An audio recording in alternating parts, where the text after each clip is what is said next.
सबसे पहले अपने श्री गुरु के चरण प्रणाम करतनी, माता पार्वती के चरण प्रणाम करतनी, हमारे प्रणाम के स्वीकार हो गए। गणेश कार्तिक के चरण प्रणाम करतनी, हमारे प्रणाम के स्वीकार हो गए। हर लीलम दीदी के चरण प्रणाम करतनी, गुरु भाई गुरु बहाना के चरण प्रणाम करतनी, हमारे प्रणाम के स्वीकार हो गए। हर हर महादेव। पर्वत पर मांगन रहे हमार गुरुजी हो, पहाड़ पर मांगन रहे हमार गुरुजी। अरे गुरु के दुआरिया पर निराधन पुकारेला, गुरु के दुआरिया पर निराधन पुकारेला। निराधन के धना देवेले हमार गुरुजी, निराधन के धना देवेले हमार गुरुजी।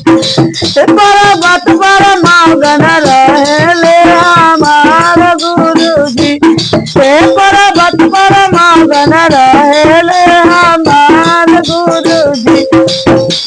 गुरु के दुआरिया पर, गुरु के दुआरिया पर बजनी पुकारेली, गुरु के दुआरिया पर बजनी पुकारेली।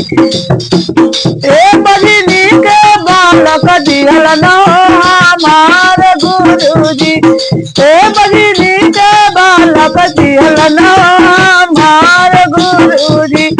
ए पर्वत पर मांगन रहेले हमार गुरुजी, ए पर्वत पर मांगन रहेले हमार गुरुजी। गुरु के दुआरिया पर बालका पुकारेला, गुरु के दुआरिया पर बालका पुकारेला।